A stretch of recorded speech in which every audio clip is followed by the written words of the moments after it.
안녕하세요. 안나의 백지편지의 안나입니다. 안녕하세요. 최영란입니다. 2018년 새해가 밝았습니다. 58년 개띠인 우리는 올해 환갑을 맞이하게 되었어요. 60대를 살아가는 여인들의 일상을 전하는 안나의 백지편지. 이번 달 이야기에서는 나폴리라는 사부작 소설을 소개하면서 관계의 어려움에 대해 생각해 보려고 합니다. 작년에 안나와 저는 이태리 작가 엘레나 페란테가 쓴 나폴리 사부작 소설을 읽으면서 즐거우면서도 힘겨운 시간을 보냈어요. 사권으로 된 소설인데 무려 2,500페이지 정도의 분량이었어요. 1권부터 3권까지는 이미 나와 있었고 4권은 가을에 번역이 된다고 해서 손꼽아 기다렸어요. 그런데 출간이 늦어져 12월 말경에 나왔죠. 영란 친구가 재미있다고 지난 여름에 권해준 책인데 시원한 곳을 찾아다니며 하루 종일 읽은 날도 있었어요. 소설 속에 나오는 인물이 너무 많아 3권까지 읽은 후 파워포인트로 인물 도표까지 그려두었어요. 그때는 4권이 번역되지 않은 상태여서 몇 달을 기다리다 읽으면 맥이 끊겨 그 인물들을 기억하지 못할 것 같더라고요. 안나가 파워포인트로 인물 도표까지 만드는 열정에 놀랐어요. 이 책은 김영하 작가가 2016년 여름, 당시엔 1권만 출간되었을 때였는데 여름 휴가 때 읽을 도서로 추천한 책이었어요. 1권을 읽고 난 후에 몇 달을 기다려 2권을 읽을 때 누가 누군지 헷갈리곤 했는데 안나는 현명하게 인물 도표를 만들어 읽더라고요. 나폴리는 1944년에 태어난 릴라와 레누가 60년 가까이 친구로 지내면서의 일들을 소설로 쓴 거예요. 1권에서 66세 된 릴라가 세상에서 자신의 모습을 흔적도 남기지 않고 사라지면서 시작됩니다. 마지막에 릴라가 과연 어떻게 될까 궁금해하면서 그 두꺼운 책들을 쉼없이 읽어내려갔습니다. 1권 나의 눈부신 친구에서는 릴라와 레누의 유년기와 사춘기 시절의 이야기를 다루었어요. 어린 시절 친구 중에 별로 노력하지 않는데 똑똑하고 사람들의 시선을 독차지하는 친구가 있죠. 따라잡으려 해도 잡히지 않는 친구. 인생의 동반자이면서 경쟁자이면서 애정의 대상이자 증오의 대상이기도 한 그런 친구. 이 소설에서는 릴라가 레누에게 그런 친구였습니다. 레누는 작가가 되어 그 이야기를 글로써 엮어갔습니다. 1권을 다 읽었을 때 2권이 너무 궁금해지는 소설. 이런 소설을 접해보기는 처음이었어요.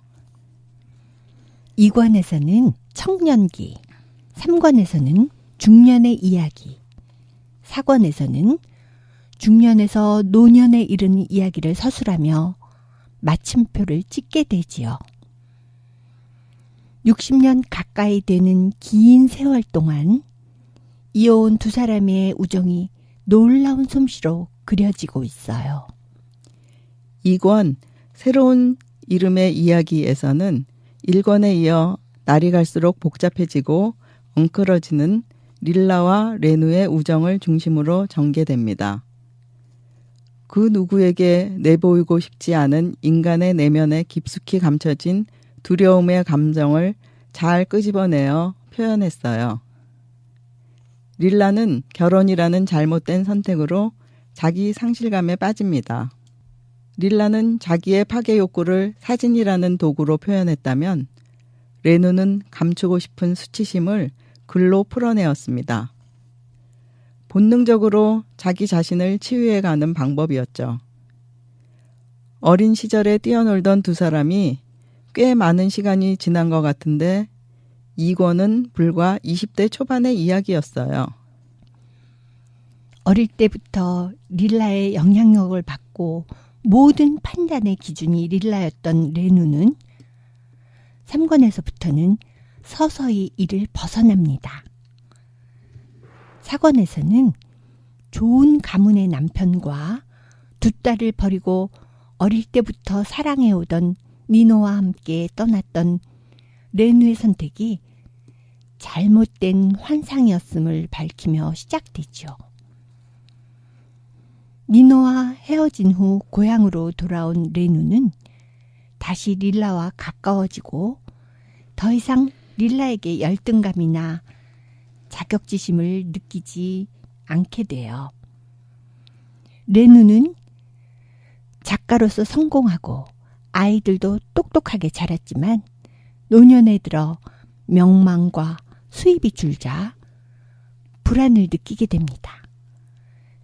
절대로 릴라에 대한 이야기를 글로 쓰지 않겠다던 약속을 깨고 릴라와 사라진 딸 티나를 소재로 어떤 우정이라는 소설을 출간하게 되면서 릴라와는 연락이 두절되며 두 사람의 우정은 끝이 나게 돼요.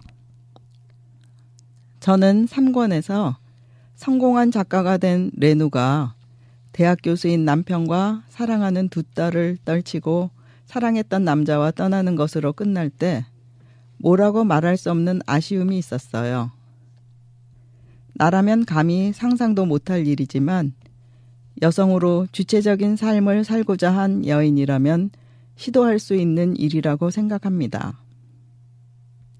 2권에서의 주된 정서가 두려움이었다면 3권 떠나간 자와 머무른 자에서는 불안감이 주된 감정이었어요. 주로 레누의 이야기가 많았는데 임신과 출산에 대한 불안감, 살아온 날과 살아갈 날들의 불안감으로 끊임없이 고뇌하며 성숙해가는 순간들을 표현했어요. 4권 잃어버린 아이 이야기에서는 나폴리를 떠났던 레누와 나폴리에 머물렀던 릴라가 다시 만나게 되지만 결국 그들의 우정은 끝나게 됩니다.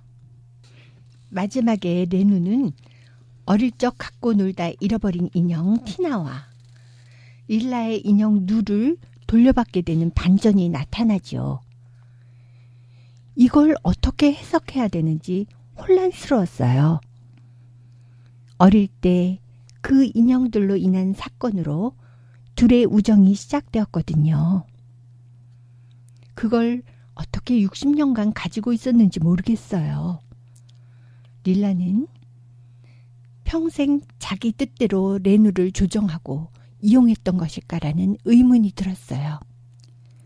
이 책을 읽으면서 결국 역사란 개개인의 삶이 모여 이루어진다는 것을 느꼈어요. 이태리의 한 도시 나폴리에서 일어나는 일이었지만 그 안에서 그 시대의 역사를 알 수 있었고 그 당시의 사회상을 읽을 수 있었어요. 지금 우리보다 조금 더 빨리 성의 개방이나 물질 만능주의나 경제 부흥이 일어났음을 알게 되었죠. 나폴리는 이태리의 축소판 아니면 유럽의 축소판이 아니었을까 생각해 보았어요. 이 책을 읽으며 행복하다는 느낌과 함께 아련한 통증을 느꼈죠.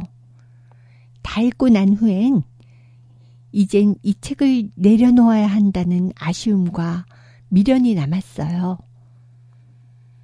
인간사에서 벌어지는 모든 이야기가 펼쳐집니다.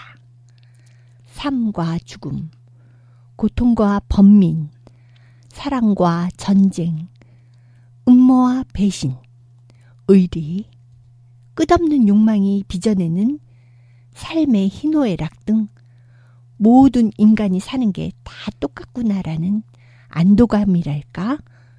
동질감 같은 걸 느꼈어요. 이 책을 읽으면서 제일 마음에 와닿은 문구가 있다면 성숙에 대한 표현을 한 글이었어요. 성숙이란 삶의 굴곡을 호들갑 떨지 않고 그대로 받아들이는 법을 배우는 것이라고 생각하기로 마음먹었다. 라는 귀절인데 많은 어려움을 겪으면서 물 흐르는 대로 살고자 하는 마음이 읽혀졌어요.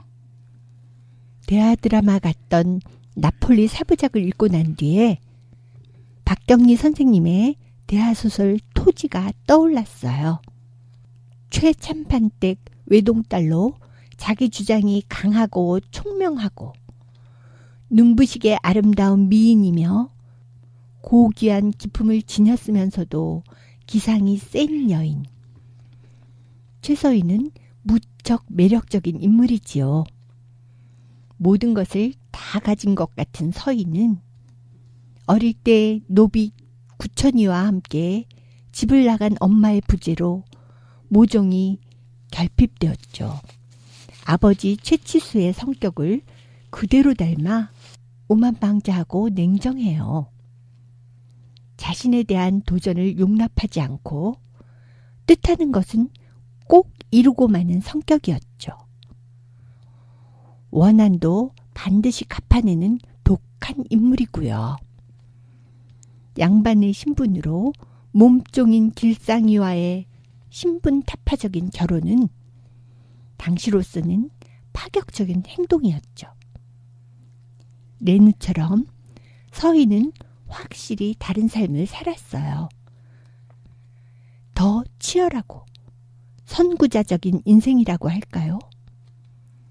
레누와 릴라의 60년에 걸친 마구 뒤엉킨 관계, 서희와 길상의 양반과 하인의 위치에서 부부로 옮겨진 관계를 보면서 사람 사이의 관계는 무척 복잡하면서도 어렵다는 생각이 들었어요.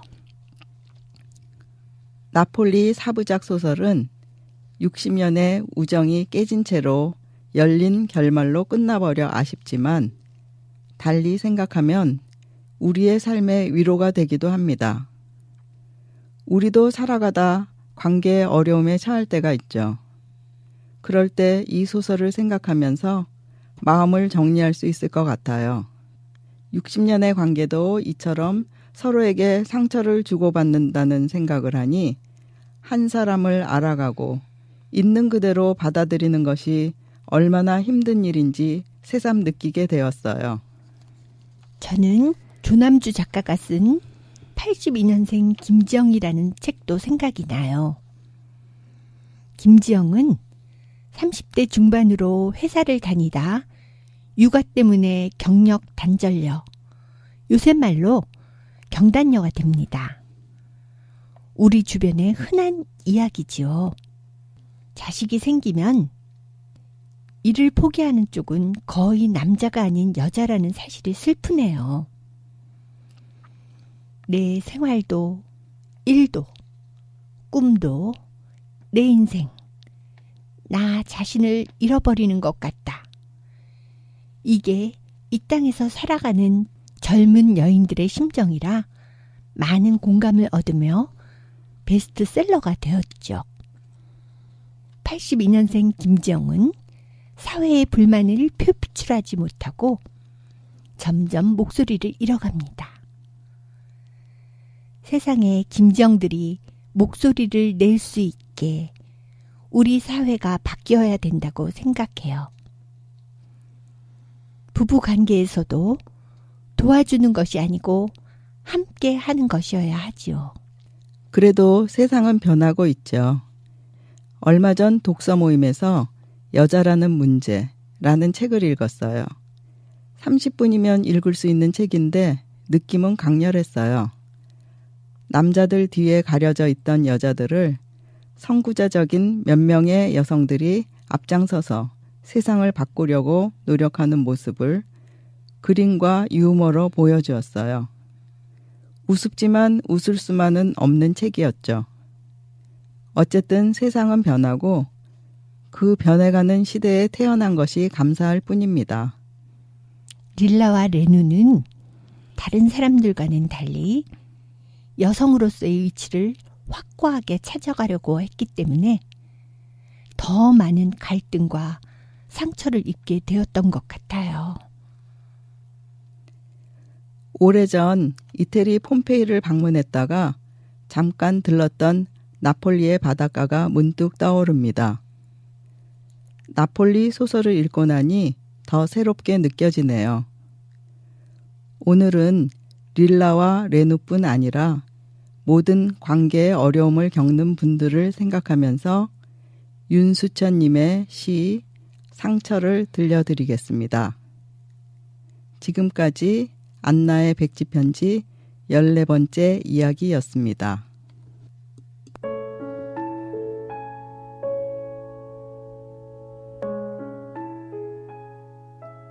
상처.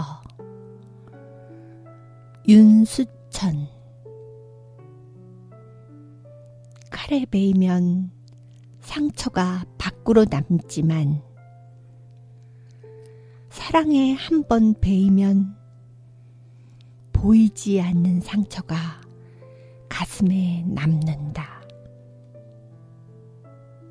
진실로 아름다운 사람은 아무도 모르게 상처를 지니고 가는 사람이다.